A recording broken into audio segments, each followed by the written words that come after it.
Congratulations. Today, everyone gets to see River. So basically, Yep. after I speak to you, I have to hurry up and upload this. Okay. So congratulations. We get to see you on the screen, but this time with a whole new look. I had to pause and be like, that's him. Yeah, it's that's what a COVID beard looks like. The COVID look. but it absolutely worked perfect for that character. So Yes, indeed. Tell me what it was about the character. Why it was that you wanted to play him, Dr. Glenn. Yeah, it was a nice and different character for me to play. The character's name is Dr. Glenn, and he serves multi purposes in the film. He's the lead girl's, you could say, like, surrogate father, close to the family. He also owns the antique store that she works at, but he's also the local town psychiatrist. So when things go awry, she starts having time lapses. They start doing some therapy together. So he's a very earthy, very loving, very supportive type character, and it's certainly a departure from a lot of the bad guys I play. Yeah, indeed. But the nice thing about it is because it kind of gives you that humble feeling of the film, in a small towns. And one of the gals mentioned it when I interviewed them, is that it's one of those where a small town, you play various characters. In this case, you were the doctor, you also had like a little shop, like you did a lot. It's true. Same thing like an independent film. People have to wear more hats to get the project done. In a small town, people are hyphenates. They do many jobs, and so no, it was perfectly appropriate. But yeah, as this film only had five actors in it, Mm-hmm. so it was a very small, only a five-hander. So that's unusual. Yeah, Emily actually mentioned that, and not only that, but you were coming in like, "Hey, what about this jacket?" Like being a part of more than just doing your role of acting. Oh, wardrobe is always an important thing. It's sometimes a touchy subject. Sometimes the wardrobe person has a very set idea of what they want, and they haven't discussed it with you. And sometimes I have very strong ideas about what I want, and hopefully it comes together. But sometimes what happens is they're like, "Oh, well, go wear that and show it to the director," thinking the director's going to say no, and then they say yes, and then they get mad at me. The wardrobe gets mad because the director approved my choice.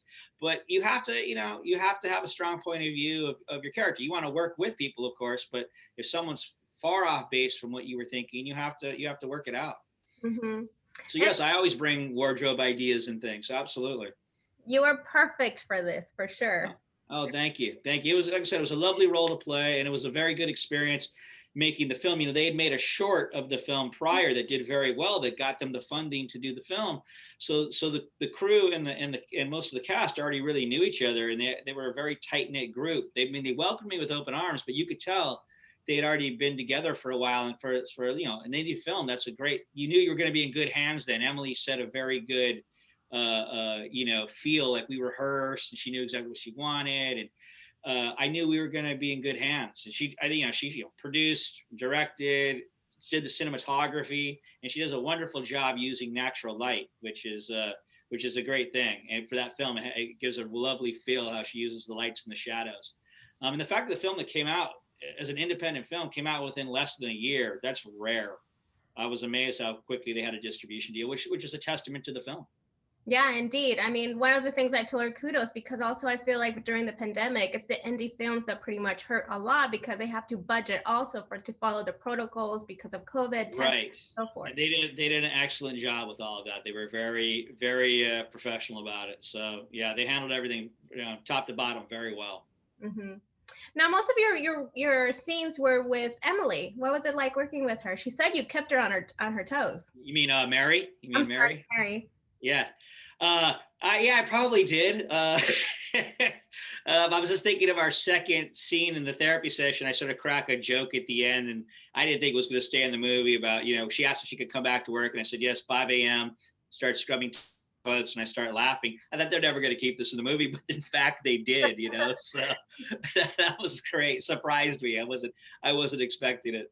Yeah, no, she was good to work with. She had a very difficult role, and had to do a lot of crying, and it's like how many that's tough to do over and over and over, hyperventilating or crying or resisting seeing something she doesn't want to see. Very, very tough role. I thought for the young group of actors that were, relatively inexperienced, they all were very committed and did a fine job. Mm-hmm. Now you've done a lot of big picture films. Now we get to see in an indie film. What do you like about working in these indie films? Well, yeah, I've certainly done both. I've certainly done big films, and I've certainly done a lot of independent films as well. With independent films, you don't know what you're walking into. You never know on any set, but when independent films, it could be people who know what they're doing, people who don't know what they're doing, or there's less. In the big films, there's unions, and you can't do certain things. And if you get somebody else's job, they let you know about it. But in independent films, people wear a lot of hats. It comes down to the leadership, and being that Emily was very clear what she was doing. She had a very good team. They stayed in their lanes very well and did their jobs. But it was a very small, relatively small crew too. So relatively small crew, relatively small cast.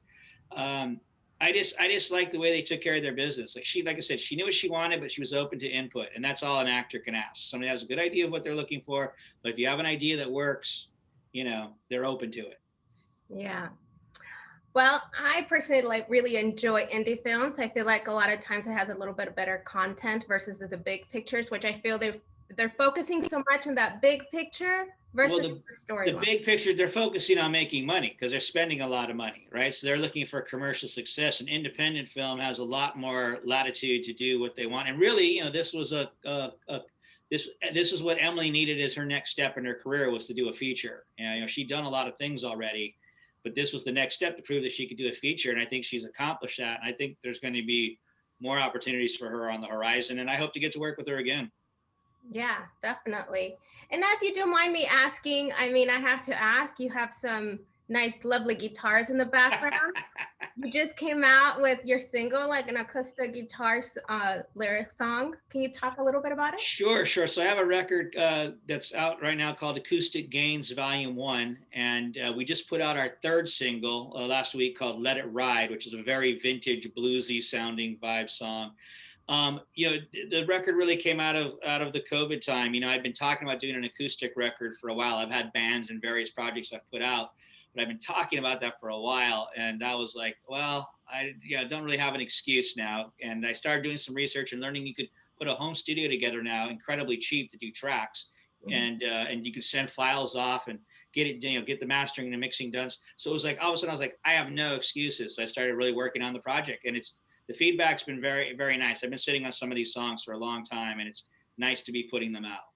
Indeed. And if you ever want to work at the Whiskey A Go-Go, presentation, my boyfriend works there.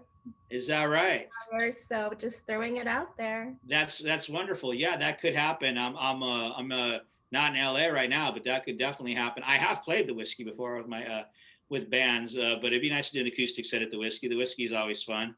Yeah. Thank you. That would be cool. I haven't really thought much about the touring component yet, as things are just starting to open up, right? And just started doing conventions again as well. That starts at the end of the month. So all of a sudden the world's starting to open back up, and that'd be fun to do a set. Yeah, for sure. When I told him I was talking to him, he was like, oh my gosh, you're so lucky. You're going to be talking to a legend from the 80s. Yeah, back when there was hair bands. Yes, I remember. The Sunset Strip then was very different than it is now, I'll tell you that. Oh, for sure. It's not the same. But the Whiskey is one of those landmarks, the kind of track. Oh, talk about, no, are you kidding? It's probably, the top 1, 2, 3 biggest music landmarks in Los Angeles. Are you kidding? The Whiskey, everybody knows the Whiskey. Well, hopefully I get to see you there. Okay. Well, if next time I know I'm going to LA, we'll work on arranging this. That would be cool. Yeah. And I can't end speaking with you without asking you, like we were talking about the 80s and you being in these big films, The Burbs, Can't Buy Me Love, Back to the Future, Children of the Love, like if there was one character, yes, with Courtney, and I have him over here somewhere. Yeah. Is it if there's a role you could relive? Oh, I've never had anybody ask that question. Which one would you want to relive? Whoosh, that's interesting. I don't know. I don't know. It's a tough question because it's not just the character, but the entire experience. I'd say if I had to pick a best experience of that entire run, I think most of the guys involved would agree Memphis Belle was an amazing experience. We shot that in 88, 89. It came out in 1990, but so it falls. That was an amazing experience. We got to shoot in the UK for 3 months. We got to shoot at famous Pinewood Studios. We got to shoot with several Oscar award-winning people: the DP, the set designer, the editor, the producer. It was just a top-notch, creme de la creme experience for all of us who were involved. So I guess I had to pick one to go back to, it'd probably be that one. Great. And you mentioned Corey Haim, the late Corey Haim. Is there something you can share about working with him? I've never worked with Corey Haim, did I? I worked with the other Corey, the Corey brothers. Corey Feldman. Okay. Right. So I'm blanking on his last name right now. What's the other Corey's last name? Feldman. Yeah. He's great, man. I think he's heavily underrated actor. Actually, we worked on The Burbs together, and he was. But I've always thought, he was underrated. Some of his controversy and some of his reality show stuff. But if you go all the way back to like Stand By Me, the kid was one of the best kid actors out there, in my opinion. So I've got to work with him a few times. I have that poster right here. My boyfriend's working with him on a documentary of his music. Oh, nice. That's why my place is kind of all those frames. Yes. That's good. You guys are keeping busy. That's a good thing. Yeah, the pandemic did not stop us. Good deal. Well, thank you so much for your time. And I'm sorry, you mentioned Corey Haim, so I was like, wait, he did work with him? I have to ask. Threw you a curveball, I guess. You did. I was like, how did I miss that one? Yeah, I'm surprised I hadn't worked with him, though. We were certainly in that same era. Indeed. Well, thank you so much again. And like I said, I look forward to seeing you as a musician live. Great. Thank you. We'll see if we can make that happen in the future. It's a pleasure meeting you. Likewise. Thank you so much and good luck. Thank you.